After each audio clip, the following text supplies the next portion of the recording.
All I do is punt. Best offensive player and their best defensive player. Welcome to the Outback to Endzone podcast. Cheers, boys. Jamo, take it away. Cheers, boys. At first I was afraid, I was petrified, but my multi had a chance to stay alive. I had Adelaide, Morocco looking fine, then the Giants went and blew it right on time. I spent all week and now Intern's back, that smug look on his face. Jack Sinclair got hurt early, yet somehow he won the case. One leg goes down, they pay him out. Then Matty Cuttrell grabbed the harmonica. Why my multi hit the ground? No, not I. My multi died. As long as bookies save Intern, he will be alright. I've got all these slips to lose. I've got these songs to sing.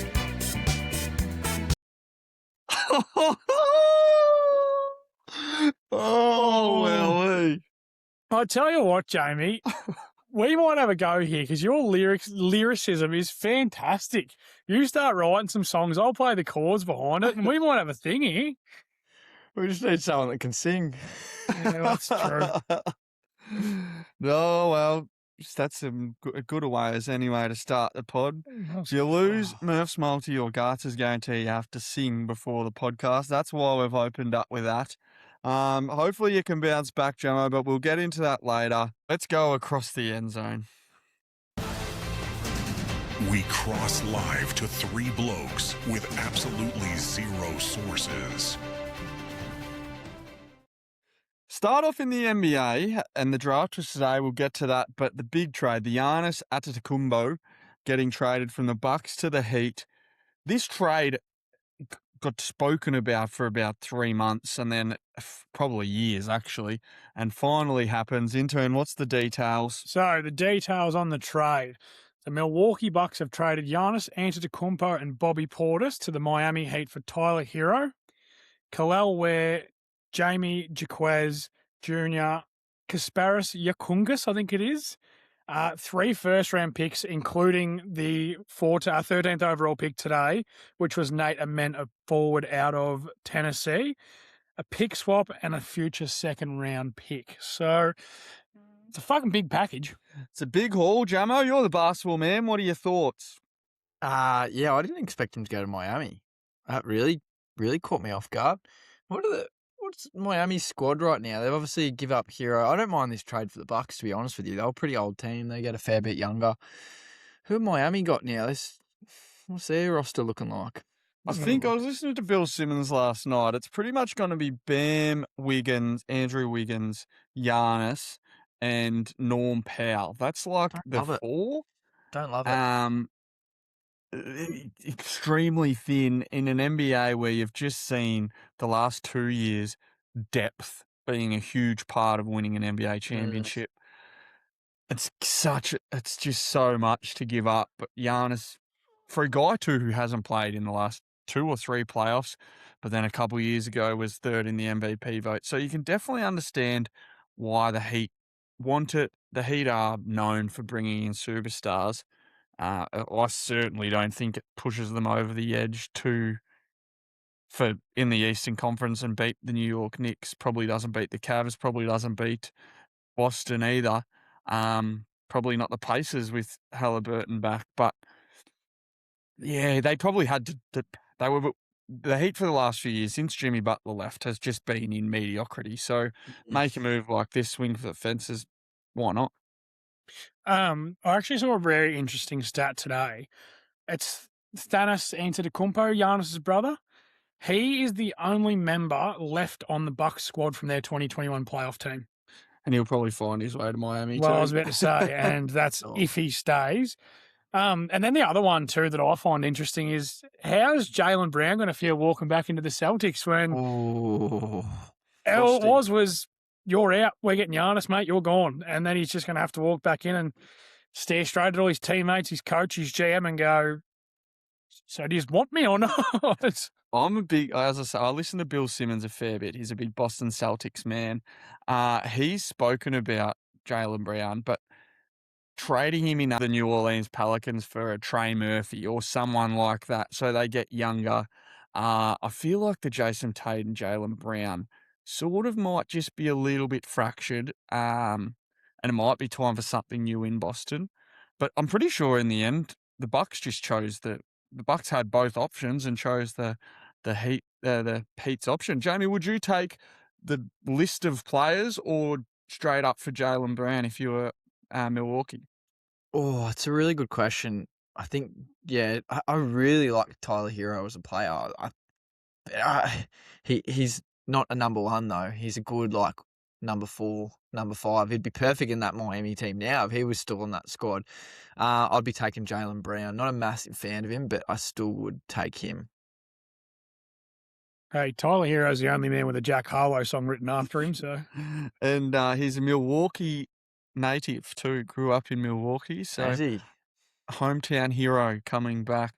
I can see why the Bucks took that deal because you get 3 ones, multiple assets. It just puts them in an interesting spot. Are they still trying to compete with all these different pieces? Are they going to be a similar team? Because they're pretty much now the Heat from last year without Bam Literally, yeah. Adebayo. Or do they just flick Hero off for a first rounder, flick Jacquez or whatever his name is off for another assets and try and just slowly pick them away? Or, yeah, do they try and be... They don't have their picks, so I suppose they've got to try and be... I don't think you're getting a whole lot for Jacques if you moved him on. The picks they got, correct me if I'm wrong, I only briefly had a look, but they're 2030 picks, the first rounders, aren't they? 2030, 2031 or something like that? pretty sure it's something along those lines. Yeah, I didn't look too Still deep into long. it. That is a long wait. That's a I knew long it was, wait for yeah. the first rounders. I knew it was, yeah, obviously the 13th pick in this draft, but then the ones beyond that, I think, are, yeah, a fair way away still. I Yeah. would probably look at it from another lens is they could be nuggets because you look at Giannis won't be there in 2030. Like those picks then, phew, that's why the Milwaukee picks when Giannis was, they traded their first round picks a couple of years ago to Portland, I believe, have them now for the Drew Holiday pick. Like they're now gold because Yeah. Milwaukee don't have Giannis. Yeah, so true. And that's like what your OKC did. Intern, they just loaded up in first rounders that were 3, 4, 5 years down the line, and then all of a sudden, when those picks came around, they were playing playoff ball, and they were top 4 team, and then they were still hitting heavy in the draft. So I remember telling Adam years ago when we traded away Westbrook and Durant and everything, and I said, the Thunder are going to have a dynasty type run. And he goes, yeah, whatever, mate. We'll see when you have 27 picks or whatever that you've got to get with. And looking pretty good in my favour, that little nugget. Won one championship, mate. Just pump the brakes a little bit. And we've still got first round picks up our ass. you still do, don't you? We've got to find the right pieces. Well, moving on. In turn, your origin, you went on the island saying the Blues were going to win 3-0. That didn't happen. Yeah, that one was a bit of a letdown, especially because I'm not a huge rugby man, but when Origin rolls around, I'm like everyone. It's the same as the World Cup, really. I get up and about. I'll sit up. I'll watch each game. So we did our podcast, me and Jamo. I got home, perched up on the couch, ready to go. Blues started really well, and then the fucking Maroons just went bang, bang, bang, and just piled them on. It was honestly one of the coolest things I've ever seen. It was at the G. The atmosphere was electric by all reports. Knew a few people there and saw some videos. Our soccer correspondent, Chons, was there, and he was sending me Snapchats because I told him about the multi, and he's giving me oh, look at this, another try, wanker. So I copped a fair bit from the Chons, but yeah, unbelievable scenes, and they ended up going on to win 24-44. So fair pizzling in regards of rugby, but also Origin. So the next game now is Wednesday, the 8th of July at Suncorp Stadium in Brizzy. So there's a lot going on this, and if the Maroons get up, it's going to be a party in Brizzy, I reckon. Me and Jamo did float the idea about potentially heading up to that. So watch this space because that Origin Game 3 in Brisbane series on the line would be enormous. Before we move on, though, I just wanted to, it's just, again, another prove it point, 90-odd thousand at the G. atmosphere unbelievable. Oh, it's played on a square. I don't think we had any issues, did we? The NFL, when it comes to the G, is going to be fucking awesome. Looked brilliant, didn't it? Looked unreal. When you got 80,000, 90,000, 100,000 fans cheering, it's hairs on your back sort of stuff. I was about to say, I can give you the hot tip. I'll be giving Myles Garrett for the Los Angeles Rams a lot more cheering than anyone I would be for a game of rugby. So I'm very excited for that. But yeah, that's where Origin wound up. Who's up next? Anything to add, Jamo? Not on the Origin, mate. I didn't watch it. We'll go to a little bit of World game, bit of World Cup stuff. Your boys, Portugal, 5-0 this morning. Yeah, I was very happy to see that. Ronaldo, the old dog, banged 2 home as well. So it was good to see them finally start to look like a football team, a winning team. So. You talked about Messi a little bit last week, but this has actually got me fucked. Messi through 2 games has 5 goals. The bloke's 38 years old. Clearly the GOAT. Ronaldo trying again, another 2 sausages. Good on him. But Messi, what he's doing is fucking insane. Unprecedented. Unprecedented. I saw one of his goals yesterday and the touch. How he just it was incredible. And he's about 3'6". It's got me stuffed how he's so good, but he is, and clearly the GOAT. The other game I wanted to touch on is England-Ghana. Bit of controversy today. The Ghanese guy has the magic man who blows the curse dust out. And they reckon it might have cursed Harry Kane a little bit because he missed a few golden opportunities. But then in the 78th minute mark, a very, very controversial non-call for a penalty. Some people saying it was called offside. I looked to the guy on Twitter who's a referee who always is very viral about this stuff. He said it should have been a penalty. I don't know much about soccer, but if that's not a penalty, I know less about soccer than I think, because he's come up double studs in the legs, knocked him down, didn't touch the pill.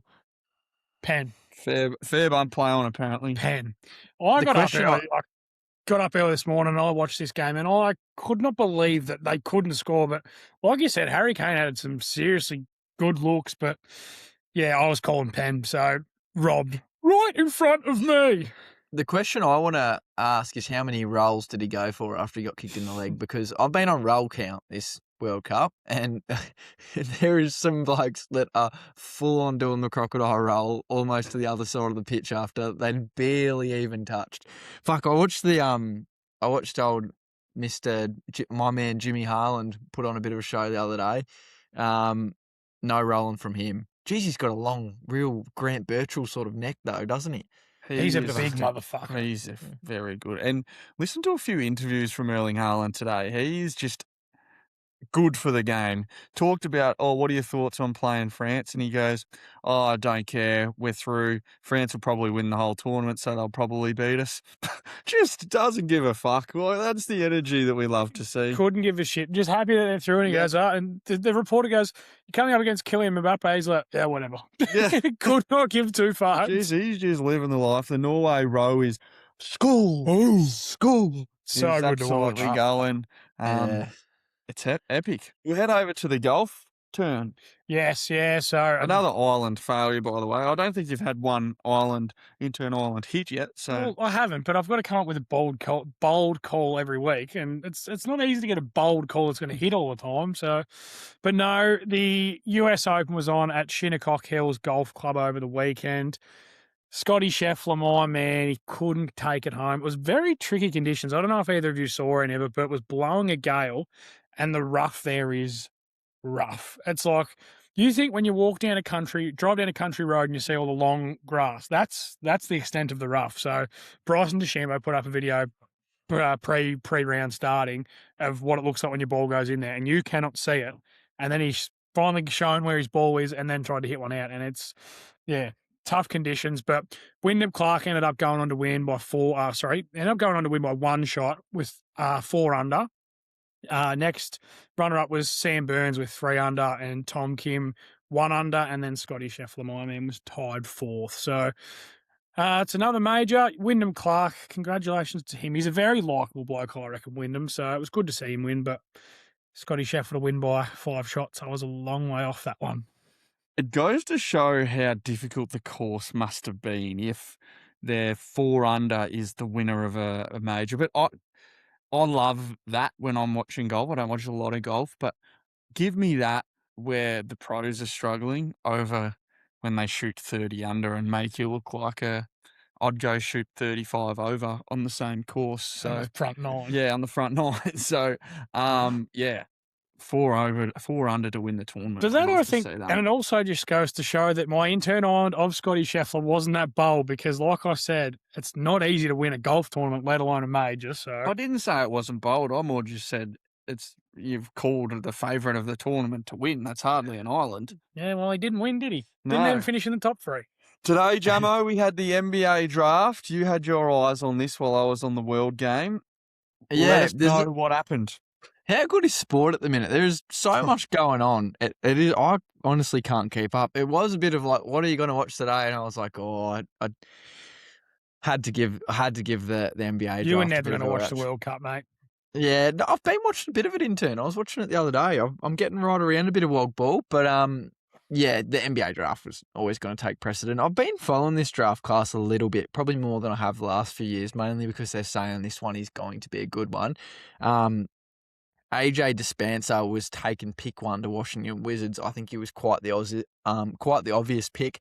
Player comparisons to Jaylen Brown, funnily enough, who we're just chatting about. I think he's going to be a whole lot better. He's 6'9", 7 foot wingspan. Like, the guy is just an absolute scoring machine. Watched a little bit of him at BYU in college as well in March Madness, and man, this guy is going to be very hard to stop. A few of the other fellas I really like. I've got a bit of a list here. Obviously Darren Peterson, who went pick 2 to the Jazz. They just think he could be the next best thing. A lot of guards in this draft. Outside of that, though, Cameron Boozer was from Duke. Bit of a father-son. We love a bit of a father-son, us Aussies. Is that Carlos's son? It is. It is Oh, Carlos' legend, son. Carlos Boozer. We do love that. They were pretty cool. For this year in the NBA draft, they interviewed like all the parents or like siblings every time a player was drafted, and they sat down, and it's pretty cool seeing big Carlos back up there. I think his son's going to be an absolute demon, Cameron. He's a big, big boy.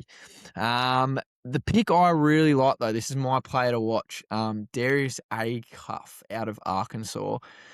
He's not, the intangibles aren't anything crazy, but just dog factor. I think he's going to be a fucking weapon, this man. Bit of AI about him.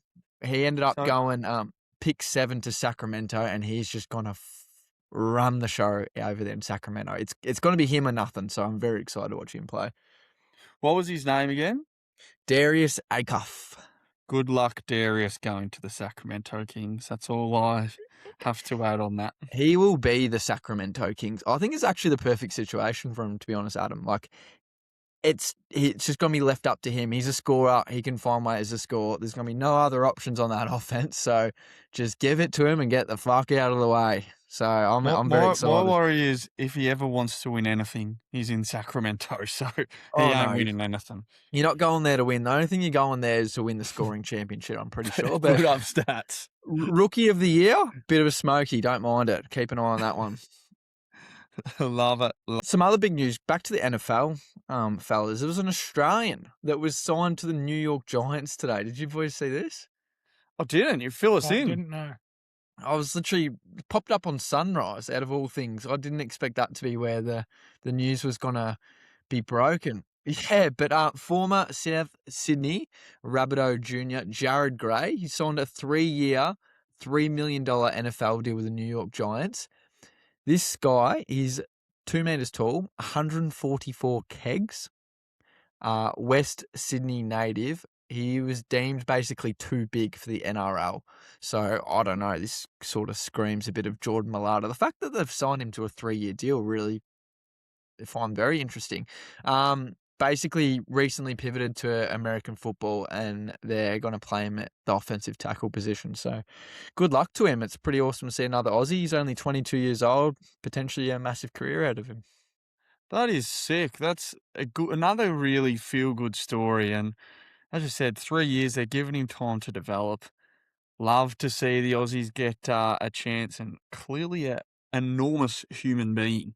That's one big mum. But no, that's fucking awesome news. As you said, it's always good to see Aussie get picked up. And like Jordan Mailata too, at least they've given him a chance to try and build into what they want him to be. And big ups to the New York Football Giants. Titans are going to finish higher than the Jags this year. Yeah, I hope you're right. How is this not a pyramid scheme? Let me explain.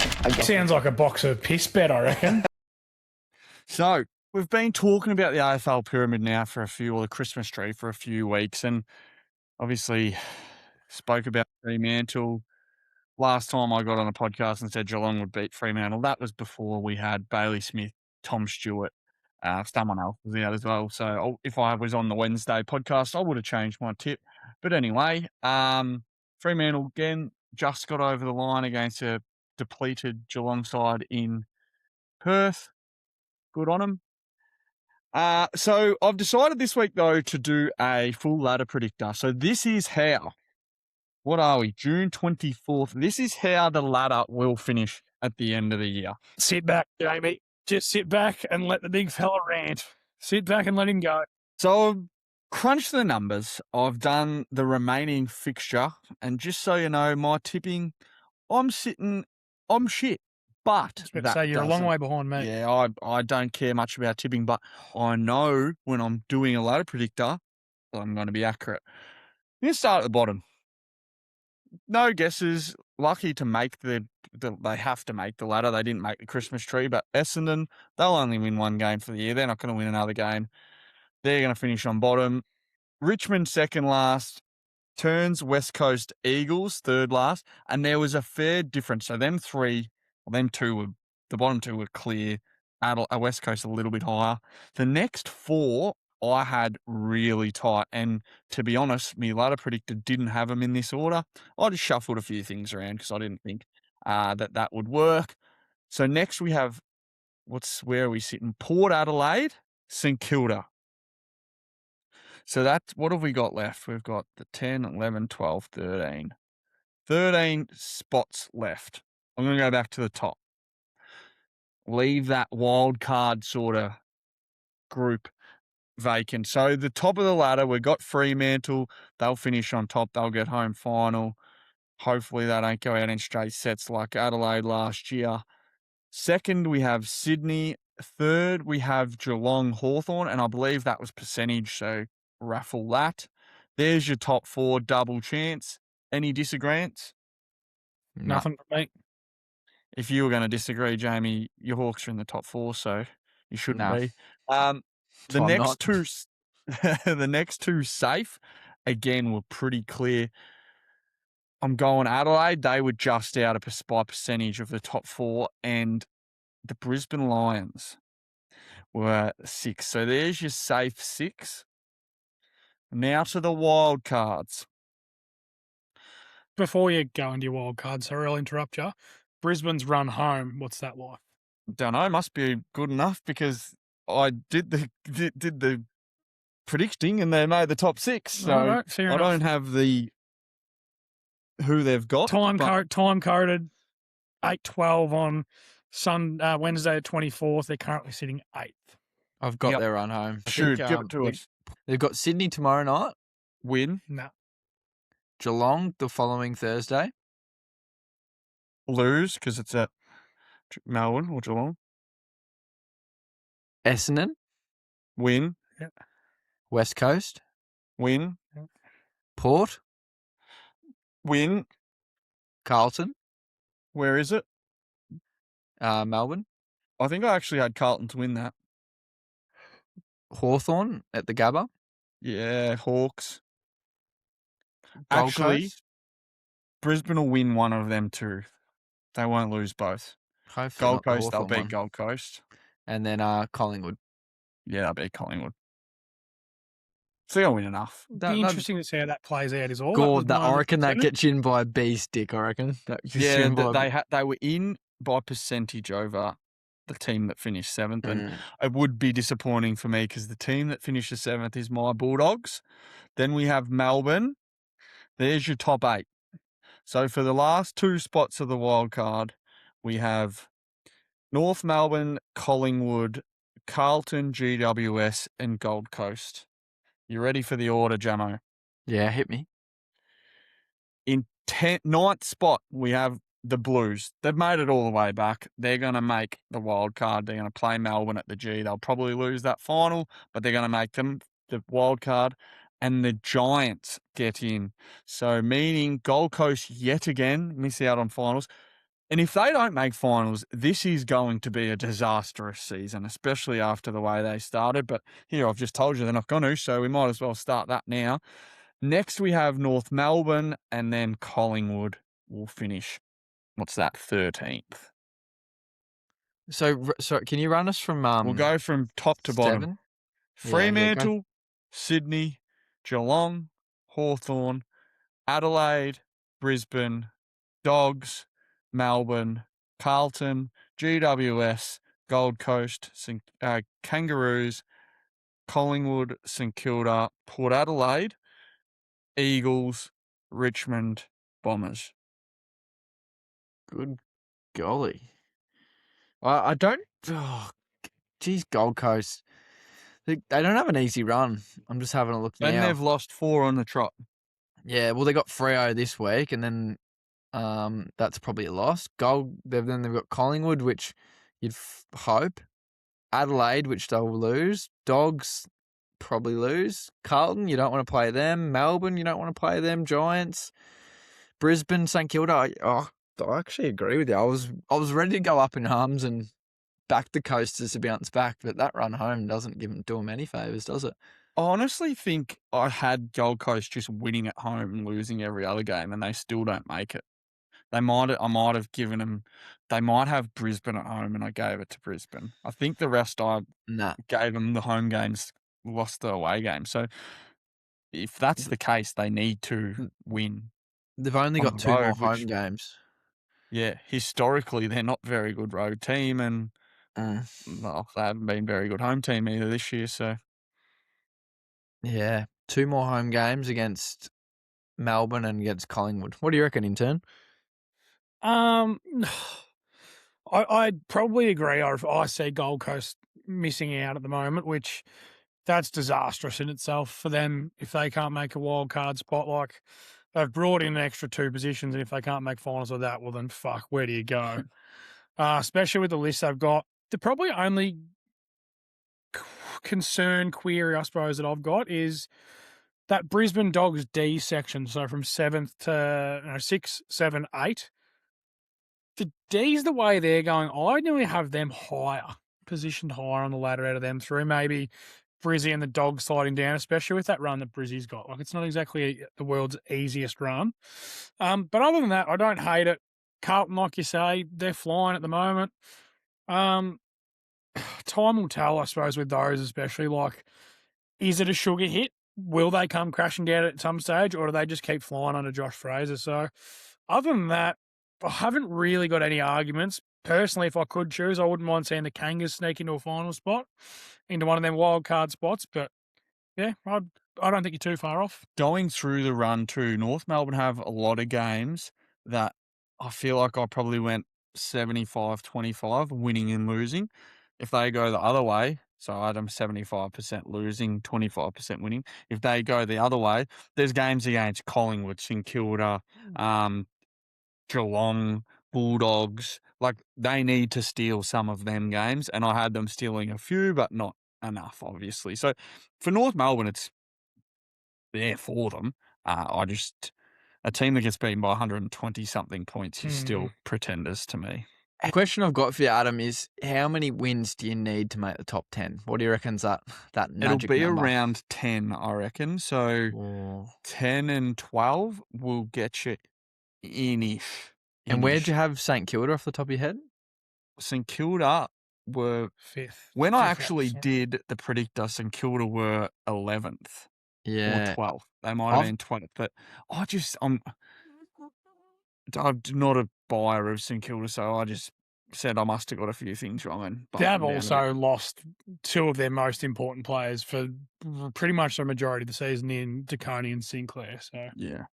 Sinclair provides all their run off half back, and TDK is their number 1 ruck. But I'm a buyer in St Kilda. I think they can get away without Sinclair. I think that's an easy enough role to play off half back, and they've got Rowan Marshall, so I'm not too. It wasn't like Old TDK was blowing it up. I reckon they get 5 wins in that run home. Essendon, Port, I think they beat North. Carlton, I reckon, is a 50-50, and Richmond, they definitely get that. That's 4 wins right there. That means they need to sneak one against Gold Coast, one against Carlton, and they only lost to Sydney by a point a couple of weeks ago. So I feel like Saints could sneak in that top 10, and it'd be a bit of a shock to everyone. And yes, they are undermanned, but that's my smoky anyway. I hope that is the case, because if they finish 10th and the Bulldogs finish 7th, and you walk straight through to another finals. I don't mind your take there either, Jamie, because I personally think Rowan Marshall's a better ruckman than TDK anyway, but that's a conversation for another day. Yeah, conversation for Ross. On to the island. My favourite segment. Because he always gets it wrong. Forget Love Island. Everyone should watch Intern Island. As Adam has mentioned already in tonight's program, I haven't had a great run with the Interns Island. Been fucking pathetic. As I said, it's not easy to butter up week in, week out, every week, and come up with something, a hot take, lay your plums on the line and go, I reckon this. It's not easy to do. But here I am. I cop the flack. I cop the scrutiny. I wear it on the chin, and I front up every week. And this week, I want the entire nation to come with me. Because the Aussies are fucking taking out these Paraguayan pricks. No, don't Moses. Don't Moses. I'm not Moses. You've mozzed us. Paraguay have forced me to now go and permanently ink their fucking flag on my skin. The Australians are actually coming into this game as the underdogs. $2.95 Paraguay favourites, $3.70 for the Australians. We only need a draw to make it through to the next round. But we're underdogs in this. And what the fuck do the Aussies do when it's an underdog story? We show a bit of, pardon my French, we show a bit of cunt. We show a bit of fight. We dig in and we go and get the fucking job done. I don't care how we go about it, whether we defend, and look to score late, whether we come out of the blocks, we try and put 15 goals on them early. The Aussies, they're going to win, take it to the bank. And I mean it. I've had a lot of pressure put on me here. I'm going no good in this segment, but this time it's an island. I'm on it, but I need the whole country on it with me because we're fucking going through to the next stage with 2 wins under the belt. Jam it up, you Paraguay. Australia is the biggest island in the world. Yeah, well, there you go. Let's jump on it. Well, it's not just Intern's island, it's the Australian island. So, no, I want the rest of the population to come with me. I'm going to have a Paraguay tat on me at some stage in my lifetime, but they will never beat me in my lifetime. There you go. There's the island this week, gents. What about we get their favourite player on the other side of the ankle if they beat us or something? Yeah, what's the tattoo bet this week? My favourite, what do you mean? No, like get a Paraguayan player. Who's the Paraguayan striker? If you could have gave me someone that I might have been able to get mine, maybe. But no, I couldn't tell you a single player on the Paraguay squad. Oh, it's normally my job to go back at you and fire back and say it's ridiculous and it's wrong, but it would be unpatriotic too. My argument has been, Jamo, how has he come full circle? The Turkey game round 1, he's telling us we're going to get beaten, get on his man, what's his name? Keenan Yildiz and Turkey, they're going to beat Australia. And now he's come full circle, and now he's saying Australia are going to win against Paraguay. I love it, but it's a fair change, isn't it? My biggest concern is the Moz here. I'm very concerned that the island, the curse of the island might affect our Aussies, which is, yeah, I'm very worried about that. But I also reckon in turn, Gaston Oliveira, 3rd string goalkeeper, number 22, age 33, might be a good little left ankle tattoo if this one doesn't get up. Just a suggestion. I'll see your suggestion and I'll throw it in the bin. No, well, to your point, yes, at full circle, whatever. Well, at the start of the tournament, all the hype was around that Turkey going to be the best team in it. I should have done my research, as we've found out. But what do you do now? It's either I get on the Yanks or I get on the Aussies. I'm getting on them pricks. Sorry to all our American viewers, but this time of year, nah. Half of them, yeah. Patriots coming through, so get behind the Aussies. Let's get it done, and let's fucking go through the next round with 2 wins under the belt. No, absolutely love it. We do our best work when we're underdogs. We love a big tournament, love a bit of pressure. 12 p.m. Friday afternoon. I cannot wait to see the Federation Square. For Christ's sake, can we please start Iracunda on the fucking ground, please? Jesus. He has to. Has to, yeah. And that's the thing. Like I said, we don't need to win to go through. But what's the point in parking the bus? Go out there, But neither did Paraguay, really. Yeah, but that's the thing. Go out, get another win on the board, blow them out of the water, and really make sure we go through. Actually, Paraguay probably do need to win. No, I was about to say, I'm pretty positive Paraguay do need to They win. got pummeled round Yeah, one. and we won 2-0. Yeah, so Turkey. our goal difference is even, but theirs would be neg. We either have to win or 2. draw to go through. Yeah. But if we lose, we still can because we could be the third ranked team. But yeah, we're going to win. I agree with your eyes. Something that's just come across my brain as we're doing this now and talking about it. You know how there's like bogan Aussies and the typical bogan is to have like an Australian flag tattooed on you or the Southern Cross? Why am I going to have the Paraguay flag tattooed on me? Well, why? I know the answer to that because I'm a fucking idiot, but I just think it's I'd rather have the Paraguay tattoo on me than the fucking Southern Cross on me back or me bicep or something. So, lucky we Paraguay flag. Well, You'll be able to go on your passport and become a dual citizen. And Yeah. they'll go, where's your proof? Bang, righty. Imagine we're playing Iran. You'd never be let back into America. Oh, shit. Well, boys, it's time.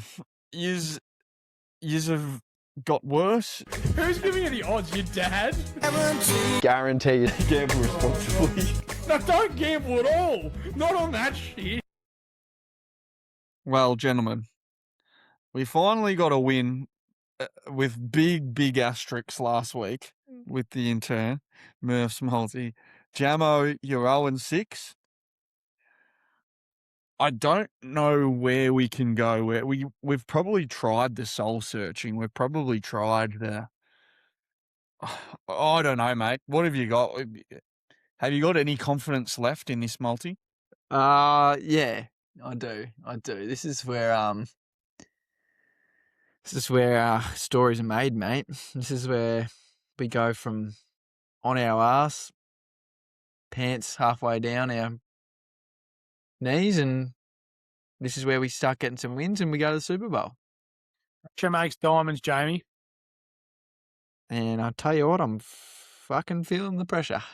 So I can't do another song. That actually hurt me today. I was looking in the mirror and I was like, what the fuck has my life come to? Sent the song off to someone, got some feedback, wasn't great. That really does. Got someone, very funny. Maybe just cut some of the words out of it. Went too hard on the lyrics. So that wasn't even the polished. I gave you guys the polished version. I should have given you the unfiltered one. That was. So can I just, before you keep going here, Jamo, that I'm adding another element to it, but the song has to be a reel. Starting next week. No, it's happening. Your song you just produced has to be a reel. You started this shit by making us have to fucking do a stupid song if we lose. Right, mate. well, So, the intern, I'll post our one from last week first then. How about that? Yeah, just let me post it, all right? Don't let me wake up to it one morning, please. Just I'll post it. Just let me do it in my own Let me do it in my own time. And if I don't post it by next week, you can post it. How about that? Is that a fair deal? You're posting it tomorrow. No, I'll post it when I post it, but it will be by next week. So get on with your multi. Yeah. All right. This is what we got for the community. I'd say I've mixed it up, but I've mixed up everything I can at this point. So it's more of the same. I'm going with what's working. That's the theme of the week. All right. So get behind me. This is the one. It is more unlikely I'll lose 7 in a row than I'll win one. So it's gonna get up. Finally, it's a guarantee. Morocco against Haiti. If Morocco lose to Haiti, I'll get the Haiti flag tattooed on my fucking right ankle as well because there's Oh no my chance. God, he hasn't, boy. You just learnt. Oh, Well, I've never bagged for Haiti more in oh my my life. God. There's no I'm going way. to Morocco solely based on this bloke's mental health. There's no way they're losing to a country that could be wiped out by a 3-foot wave. There's just no chance. There's no way. Okay. Second leg. No tattoos involved in this second leg, just to make that very clear. Collingwood against Richmond. Richmond probably delivered some of the worst football I've ever had to sit through last Sunday. That was the worst game I've ever watched. That was fucking pathetic. There's not a planet where they're winning a game for the rest of the season. North Melbourne against Essendon. $1.42 odds here, which we found a little bit of value for North. Back in Essendon to lose again because they're shit. And my final leg, we're going to the showdown where Adelaide are in some magnificent form. They're paying $1.25 to get up over the pair. So give me Adelaide. Throw all that together, lads. $2.30 odds. Whack your 25 on that this week and pray to whoever you pray to this will get up.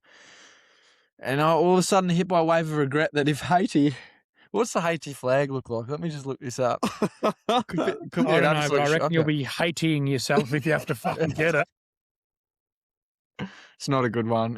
It's worse than Paraguay, I'll give you that. There's a lot more detail in the Haiti flag than there is in the Paraguay flag. We'll be shout out for sponsors. We might be shouting out for a fucking tattoo parlour at this My rate. God. We might be employing a tattoo artist at this point, or we may as well just buy a fucking tattoo gun. There's no dramas that one. When do they play, boys? When does Morocco play Haiti? You're the one that's bringing up the guarantee, I brother. reckon Oh, it's- How did you didn't even- guarantee the one warrior? Like, I get you, Adelaide absolutely rolling, but it's a showdown, big rivalry game.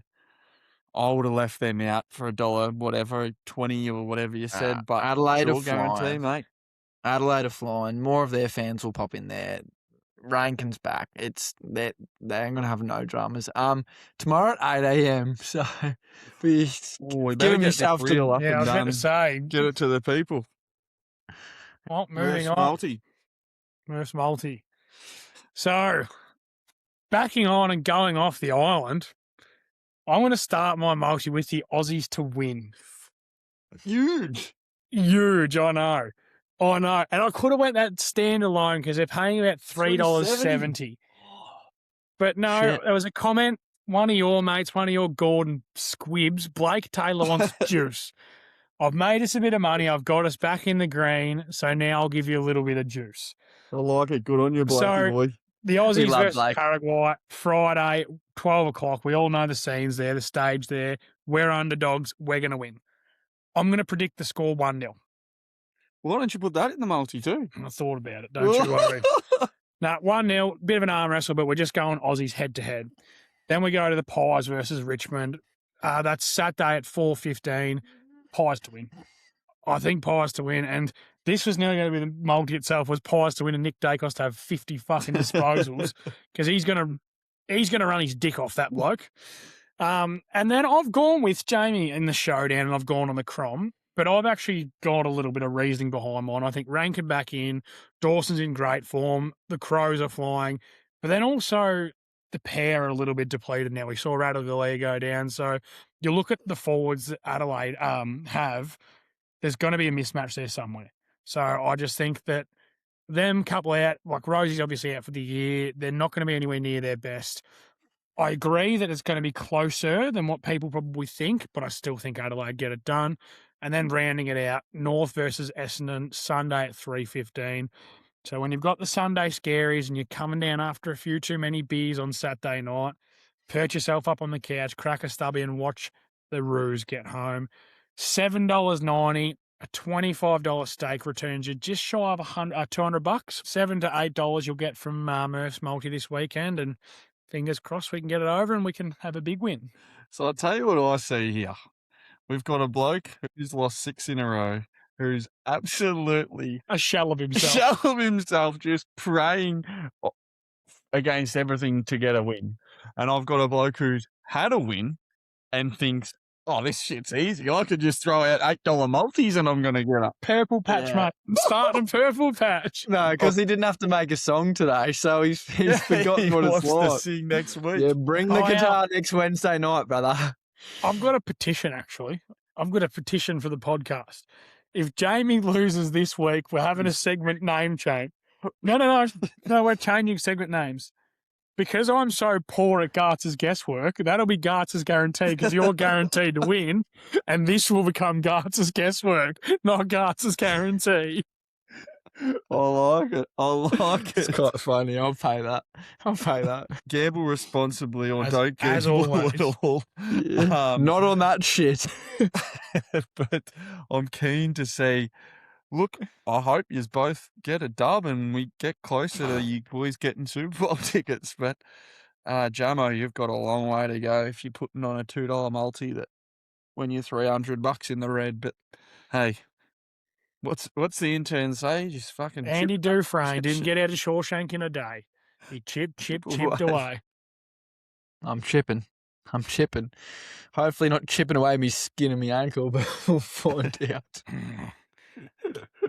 You're a clean skin too, aren't you, Jamo? Yeah, it would actually be my debut tat if I get it. Oh, he would squirm like a little bitch too, I reckon. I've this had is my so ankle good. operated on about 3 times as well, so both of them. So it'd be fucking hurt.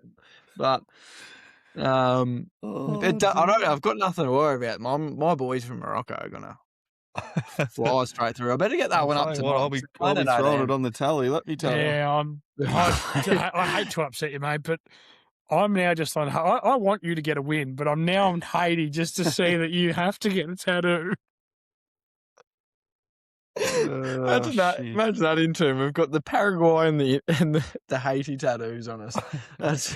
I've got some shit tats on my leg, but at least they're not nationalities. I can't wait for when Adam has to lay his plums on the line with a tattoo bed at some stage during this podcast. Has to be a flag. Yeah, well, maybe I'm just not that silly. Yeah, You're maybe. a bit older and a bit more mature, so we'll say. Wiser. Yeah, I might have to start having kids at man to stop saying dumb shit like this. What's on for the weekend, gents? We got any big plans? Intern turns 26 on Hey! Saturday. Oh! Happy So birthday, I- turn.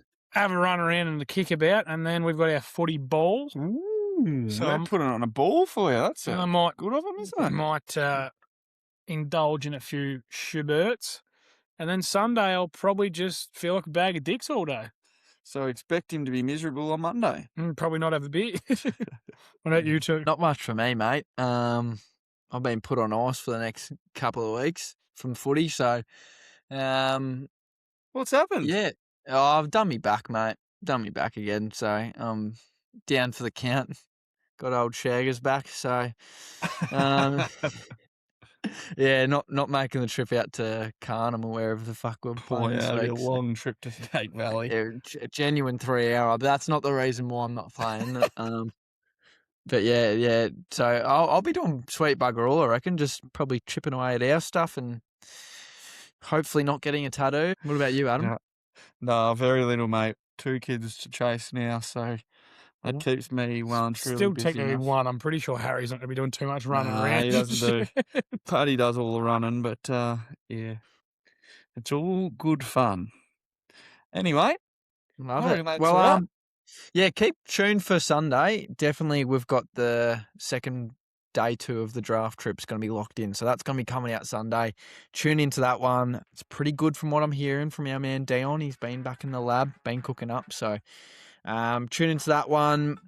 If you've got some spare change, have a slap this weekend. Follow our bets and see you around like a result. See you like a result. See ya, Rissel.